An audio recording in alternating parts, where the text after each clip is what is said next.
Olá! Nosso entrevistado do Líderes em Destaque hoje é um professor, administrador, empreendedor da educação e um dos deputados federais mais experientes do Rio de Janeiro. Já foi secretário de Transportes do Estado por 2 vezes, deputado federal por 5 vezes e na Câmara em Brasília atua em diferentes temas de interesse da população fluminense, como combate à pirataria, energia limpa e em defesa de um dos maiores patrimônios culturais do Brasil, o nosso Carnaval do Rio de Janeiro, o maior espetáculo da Terra. Bem-vindo, deputado federal Júlio Lopes.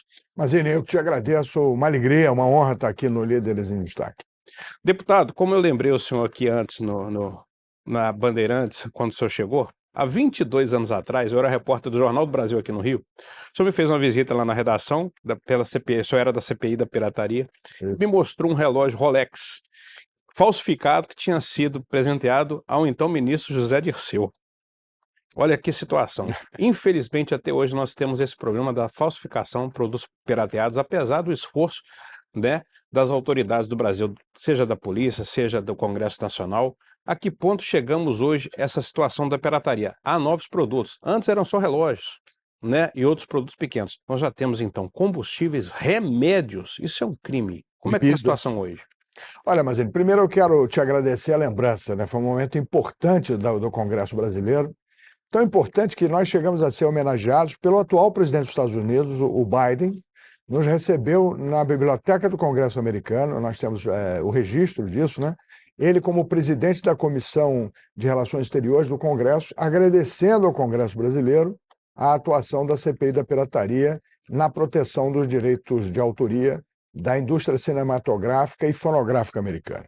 Mas em relação ao que você está falando, infelizmente, essa coisa só piorou e hoje nós temos aí um nível de degradação que a CNI calcula algo em torno de 580 bilhões de reais ano, o volume total de contrafação, pirataria e falta de pagamento de impostos. Então, para você ter uma ideia, isso é quase 1/4 de tudo que a gente arrecada. É uma loucura, mas se o Brasil pudesse apropriar de 10%, 20% disso, nós mudamos a realidade brasileira. E por isso eu tenho trabalhado tanto no Congresso Nacional para mudar esse quadro. O que os senhores já identificaram de novos produtos falsificados? Bom, um dos problemas mais graves que nós temos enfrentado agora, que tem sido inclusive notícia direto na mídia, é o crime organizado no setor de combustíveis. No Rio de Janeiro agora, eles compraram 30 postos de gasolina. A polícia já sabe disso, então? Já há toda uma identificação disso, mas em São Paulo são 1.100 postos. São 4 formuladoras, enfim, é todo um aparato que gera uma fraude gigantesca, algo em torno de 50 bilhões de reais ano. Quase 10% do valor total da fraude que eu te falei, que a CNI calculou, vem da área de combustível. E isso é uma temeridade, porque isso não só é uma fraude volumétrica, o sujeito compra 1 litro e leva 700 mililitros, o que é um... É aquele gatilho da bomba, que a gente não sabe. É o gatilho da bomba, quer dizer, o IPEM dos estados, tem que estar permanentemente atento. Mas como a tecnologia evoluiu muito, o cara de dentro do posto lá, ele aperta um botãozinho e a bomba recalcula, botando só 700 mililitros em vez de botar 1 litro. E isso atinge algo em torno de 10, 12 bilhões de reais por ano. Só essa fraude, isso é acompanhado pela Fundação Getúlio Vargas. Então você imagina, Mazini, o prejuízo que nós, consumidores brasileiros, temos. Eu tenho um motorista que eu ajudei ele a comprar um caminhão e ele foi abastecer no interior de Minas, Mazini, um caminhãozinho da Kia. Ele perdeu o motor pelo nível da qualidade do óleo que botaram no motor do caminhãozinho dele. Quer dizer, é um cara que trabalhou 30 anos para comprar um caminhão, foi fazer uma entrega trabalhando sábado, domingo, dia santo, feriado, para poder sobreviver. O cara vai e bota um diesel de uma qualidade que fez ele perder o motor bateu, acabou. Infelizmente, essa realidade que o deputado Júlio Lopes está falando aqui tem se tornado nacional, começou em São Paulo, agora, como ele já revelou, veio para o Rio de Janeiro, está em outros estados. Eu tenho acompanhado isso como jornalista na revista Isto É e denunciado que é uma facção criminosa grande do estado de São Paulo, conhecida nacionalmente, que tem investido bilhões de reais nisso, lavado dinheiro do crime organizado em formuladoras, em refinarias e, infelizmente, enganando, em alguns casos, a própria Agência Nacional de Petróleo. Então, eu queria saber dos senhores como o Congresso pode ajudar melhor as secretarias de Fazenda do Rio, de São Paulo, para caçar licenças de reformuladoras e postos de combustíveis? Olha, mas eu tenho tá direto em cima desse assunto. Eu fiz algumas reuniões com o secretário de São Paulo, com o Ferrinha, que é o nosso secretário-geral da Receita Federal, com Barreirinha, na realidade, e esse tema tem andado. Aqui no Rio de Janeiro também. Eu tenho estado na Senasp lá, com o ministro Lewandowski, e eu fiz uma proposta, Mazini, que eu acho que muda esse cenário, que é a criação da Operadora Nacional dos Combustíveis. O que é isso? Amanhã, inclusive, eu tenho um debate no Instituto Brasileiro do Petróleo para mostrar como é que isso vai funcionar. O Brasil tem mais ou menos, meu amigo, você que está nos ouvindo aí, 40.834 postos de gasolina. Numa média, cada posto desse tem 4 bombas. Portanto, são 160 mil bombas que abastecem o Brasil. A minha proposta é que nós tenhamos, nessa operadora, um controle digital de cada bomba, porque aí nós vamos saber exatamente quanto vendeu, a qualidade que está sendo vendida, num monitoramento online em tempo real. E isso, em termos de tecnologia, é uma coisa ridícula, absolutamente barata e fácil de ser feito. Portanto, ficaria sob a responsabilidade de quem? Da própria ANP, uma secretaria lá dentro, esse operador? Na realidade, é um órgão que vai funcionar à semelhança do que funciona hoje. O de sistema de energia. A ONS, hoje, ela é uma operadora digital, que é uma empresa público-privada. Os diretores são indicados pelo governo e pela iniciativa privada, e ele monitora todo o sistema elétrico do Brasil. Exatamente. Então, o que eu estou propondo? Que a semelhança desse órgão, nós tenhamos uma ONS, que seria a Operadora Nacional dos Sistemas de Combustível, para, junto com a ANP, fazer todo o controle digital e online do Sistema Brasileiro de Combustível. A ANP permanece com todas as suas atribuições, mas tem uma nova entidade fazendo o controle em tempo real de tudo que se movimenta e tudo que se vende em termos de petróleo no Brasil. Quando nós falamos em controle de qualidade, fiscalização, nós lembramos do Inmetro.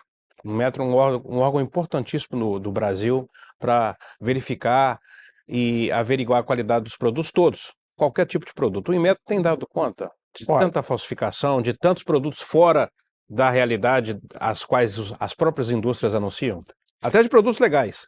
Mas eu sou fã do Inmetro. Na verdade, essa atribuição é do Inmetro, mas também delegada aos IPENs estaduais, né? E o Inmetro, por óbvio, não tem estrutura para acompanhar a quantidade de produtos pirateados e a quantidade de produtos falsificados que a gente tem.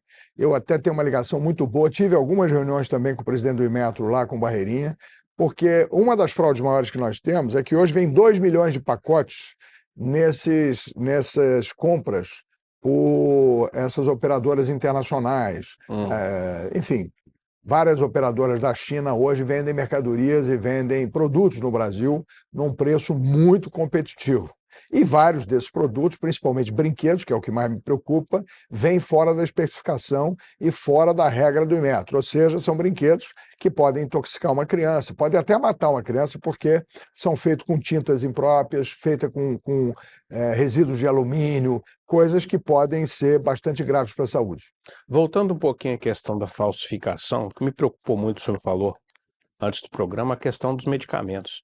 Porque antes nós tínhamos, bem conhecido da polícia e dos leitores, dos jornais e dos telespectadores, falsificação de cigarro, falsificação de bebidas. São lá produtos que, obviamente, fazem mal à saúde e quem consome sabe o risco que está correndo. Mas remédio, deputado, medicamento é uma coisa muito séria. Como é que a Câmara tem acompanhado isso? Olha, Mazini, isso é gravíssimo. Eu quero aqui chamar a atenção. Tenho falado isso com o Ministério da Saúde. A gente tem um problema gravíssimo, porque os remédios que são pirateados são aqueles mais caros, são os que têm maior valor agregado. Então, normalmente, os tarja preta, né? Os remédios de câncer. E isso é quase um assassinato, porque a pessoa que falsifica, bota um remédio de câncer com água com açúcar, ele está matando aquele que está comprando aquele remédio, né? Eu quero aqui dar os parabéns ao delegado Pedro Brasil, que recentemente desbarateou uma grande atividade de falsificação de remédios aqui no Rio de Janeiro. Igualmente, o delegado fez uma operação enorme aqui na Baixada Fluminense, em Nova Iguaçu, numa destilaria de falsificação de bebidas, onde as garrafas, Mazini, são encontradas nos lixões, são lavadas de forma imprópria e recebem um líquido que eles dizem ser uísque, ou ser gin, ou ser vodka, e que lamentavelmente não é metanol, é uma mistura de péssima qualidade, que não só atenta contra a saúde do cidadão, mas tem inclusive risco sanitário, em função de que a lavagem das garrafas não é adequada e todo esse processo. Então, você veja a seriedade do problema, são remédios bebidas. E agora, um fato importantíssimo, 70% dos pneus do Brasil, vou repetir, 70% dos pneus brasileiros hoje têm falsificação. Mas isso é muito sério. É muito sério, porque, inclusive, esses pneus não têm condição de receber recalchutagem, esses pneus têm uma fiação de aço imprópria, fora do controle do Inmetro, e a indústria brasileira de pneus, que é robusta, que é muito importante, com dezenas de fábricas internacionais de grande porte, está desesperada. Mas são, então, pneus importados?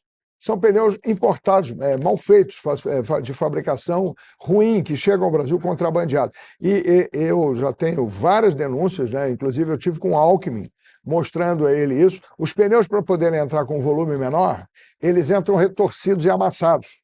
Então, muitas vezes, esses pneus que vêm contrabandeados, eles têm os seus fios de aço quebrados, porque como eles são retorcidos para fazer uma compactação em containers para ficar bem pequeno, eles muitas vezes vêm com suas malhas de aço já danificadas na origem. Então é gravíssimo, é um problema de segurança pública. Isso pode estar causando muitos acidentes, já a gente não sabe, né? Não, sem dúvida, é gravíssimo, Mazini. Então, o senhor tocou num ponto importante, a questão da importação. Muitos produtos pirateados, falsificados, contrabandeados, chegam pelos portos, talvez até por portos secos, pelos aeroportos, que os portos secos estão crescendo no Brasil, é um grande negócio, pelas fronteiras físicas, né, de estradas aqui na América Latina. Aí entra o papel da Receita Federal do Brasil. Eu tive a oportunidade, em 2017, de conhecer o posto da Receita Federal lá em Foz do Iguaçu, que é um dos mais bem equipados do Brasil, embora seja ainda muito pequeno pelo tamanho do que é aquilo lá. Nós estamos na tríplice fronteira. É verdade. Né? Então, eu queria saber do senhor, o que a Receita pode fazer mais para barrar isso? Bom, meu amigo, minha amiga, eu estou trabalhando sempre na frente de digitalização da administração do Brasil. O Brasil precisa ser mais digital para ser mais igual. O que eu estou propondo? Que nós tenhamos novas tecnologias para acompanhar e para ajudar a fiscalização de fronteiras. Hoje, com satélites modernos, você pode fazer uma monitoração e uma fiscalização por satélites. Não é necessário que sejam empregados tantos mais homens. Na verdade, com o emprego da tecnologia massiva e com novas técnicas, você consegue detectar, prever e atuar contra o descaminho ao contrabando através de novas tecnologias. E é o que nós estamos trabalhando. Eu tenho insistido muito de que o governo precisa fazer uma malha que cubra todas as nossas fronteiras com inteligência artificial e com scanners vindos dos satélites. Quero dar um exemplo aqui, porque é muito importante. A empresa de água aqui do Rio de Janeiro, a AGEA, ela contratou um satélite israelense que passa sobre o Rio de Janeiro de 12 em 12 dias. E ele consegue, mas você vê, para a água, hein? Ele consegue detectar um vazamento debaixo de um prédio igual da prédio da Bandeirantes, até 4, 5 metros de profundidade. Então, o satélite passa a 600 quilômetros de altura e ele consegue ver se embaixo do prédio da Band tem um vazamento. E com isso, já se economizou mais de 5 milhões de litros de água em apenas 6 meses do uso do satélite. Não é óbvio que se a gente contratar esse satélite para fiscalizar petróleo, para fiscalizar toda a parte de descaminho de combustíveis, ele vai fazer com muito mais eficiência do que monitorar H2O. Não fica óbvio que se a gente contratar um satélite como esse para monitorar a tríplice fronteiras e outras fronteiras com inteligência artificial para detectar o tamanho dos caminhões, aquilo que vai dentro dos caminhões, enfim. Porque, por óbvio, se ele passa por um prédio desse tamanho e vai lá embaixo no subsolo, ele tem capacidade de entrar dentro de um caminhão, por mais que seja blindado ou por mais que seja protegida a carga. E fazer uma volumetria e uma avaliação daquela carga de forma remota. A Receita está tendo recursos para isso? Tem como destinar emendas parlamentares de comissões para a Receita para isso? Tem, nós vamos fazer. Agora, nós precisamos primeiro de decisões técnicas nesse sentido e de que a Receita, de fato, eu quero elogiar o Barreirinha, que é um bom secretário da Receita, o Brasil tem arrecadado mais, tem feito um bom trabalho.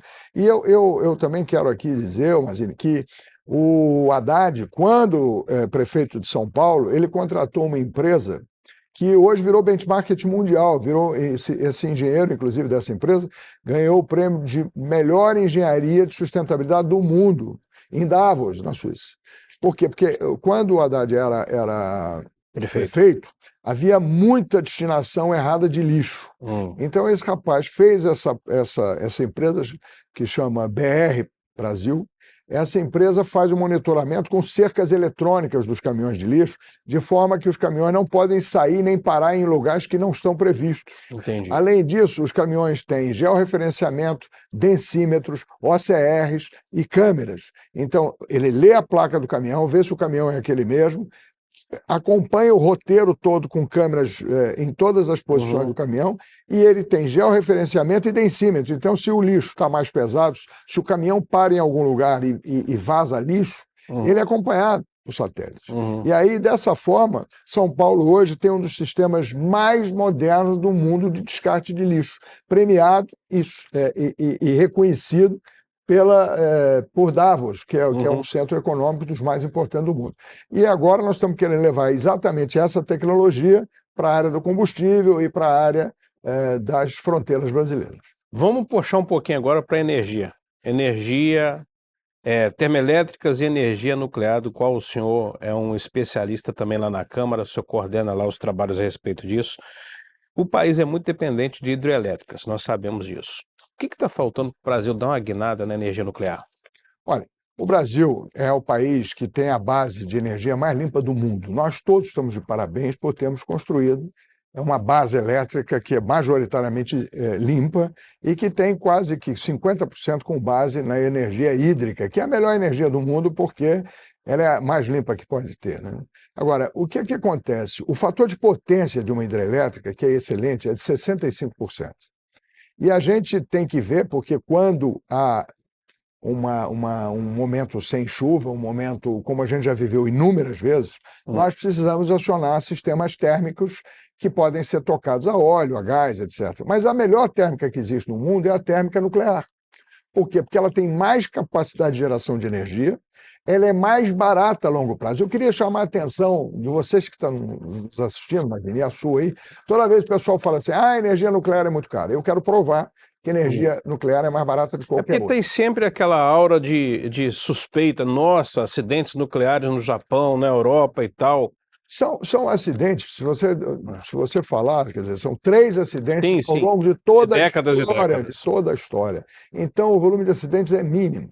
E o valor de uma termonuclear, ela é alto, mas ela é alto para instalar uma termonuclear. Então, eu quero dizer para você, por exemplo, Angra 1, que gera 640 mega, ela já funciona há 40 anos. Ela agora vai sofrer, no ano que vem, uma reforma, vão gastar nela 3 bilhões. Mas, em compensação, ela vai durar mais 40 anos. Então, ela dura 80 anos. E as pessoas, quando pensam assim, vai gastar 20 bilhões para fazer a Angra 3, mas ela vai durar 100 anos, ela vai durar 80 anos. Então, é energia limpa. É uma energia absolutamente limpa. A Agência Mundial de Energia, o Fatih Birol, que é o presidente, ele diz assim, a energia que vai revolucionar o mundo é a energia nuclear. Porque hoje ela é uma energia feita em pequeno porte, você tem hoje reatores pequenos, bem controlados, eles chamam Small Nuclear Reactors, que são reatores pequenininhos e que têm uma capacidade de potência enorme. É como o seu telefone celular, ele não ficou pequenininho e com uma capacidade muito maior do que ele tinha, hoje a energia nuclear é da mesma forma. Você faz uma energia nuclear muito mais potente, num volume muito menor, de forma muito mais barata. Então, nós estamos falando aqui hoje de energia nuclear, de falsificação de produtos, combate à pirataria. Vamos entrar agora no assunto, que é uma lei que o senhor aprovou lá no Congresso, que é a lei do CPF, para que o cidadão tenha o CPF como seu único registro nacional. Por quê? Os senhores descobriram, a polícia já sabe também, que muitos sem-vergonhas aí, ele ou ela, viajam para outros estados, tiram identidade, várias carteiras de identidade diferentes, para fraudar até benefícios sociais. Sem dúvida. O que o governo tem dito sobre isso? Bom, primeiro eu quero dizer que essa é a minha grande obra legislativa. Eu fiz todas as matérias e todas as leis do sistema identitário brasileiro. Então, a carteira de identidade que você vai receber agora, que é uma carteira que não tem mais o RG, ela foi desenhada dentro da minha lei. Então, a carteira digital eletrônica do Brasil, a nova carteira de identidade, o fato de que cada brasileiro, antes da minha lei, tinha 23 números para tratar da sua cidadania. Agora, é um número só. E, muito brevemente, você não poderá ser arguido nem demandado pelo Estado a apresentar qualquer outro documento que não seja o seu CPF, porque está claro na lei. O CPF é o número único do brasileiro. E o Estado tem que, a partir do CPF, fazer toda a gestão e toda a organização do Estado a partir dele. Então, ele não vai poder chegar ao Mazini e pedir PIS, COFINS, NIS, nada mais disso. Só o CPF, porque esse órgão e esse dado, ele é suficientemente capaz de fazer a grande gerência da vida do brasileiro. Eu quero aqui lembrar que quando houve a pandemia, nós conseguimos convencer o Ministério da Saúde a fazer a vacinação, que ia custar bilhões e bilhões de reais, vinculadas ao CPF.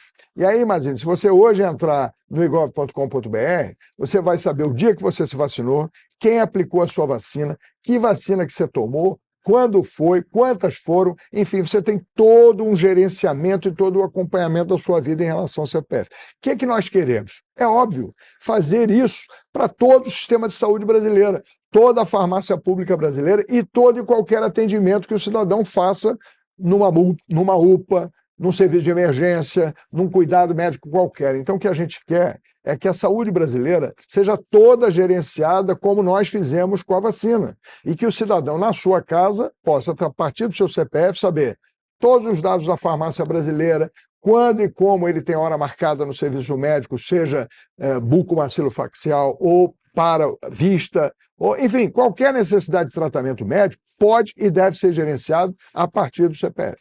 Lá no governo federal, com quem o senhor tem conversado sobre isso, para convencer, enfim, o governo a tomar uma atitude tão simples? Olha, mas eu estou pensando até em contratar uma campanha publicitária, porque é um absurdo que o governo não cumpra a lei. Eu já entrei, inclusive, com uma ação de cumprir no STF, estou aguardando aí esse processamento dessa ação. Entrei no Tribunal de Contas da União com o ministro Bruno Dantas, vou voltar lá porque é improbidade administrativa quando o governo não cumpre a lei. A lei já tem mais de 7 anos e o governo não cumpre. Simplesmente porque os órgãos querem manter os seus cadastros. Exatamente, não quer mexer no data center lá. Eles querem manter o poder, o poder e outras safadezas que estão envolvidas dentro disso. Então, por exemplo, o SUS gasta 600 milhões por ano com um número aleatório. Acredite você ou não, meu cidadão, o SUS tem 360 milhões de cadastros.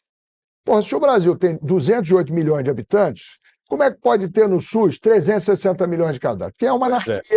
Você tem lá os mortos misturados com os vivos, você tem brasileiros que têm 10 cadastros do SUS diferentes, e, por óbvio, isso serve para quê? Para que você não possa monitorar a despesa que é feita, para que você não possa saber onde o recurso está indo, e você não possa saber qual é a despesa que cada cidadão está fazendo.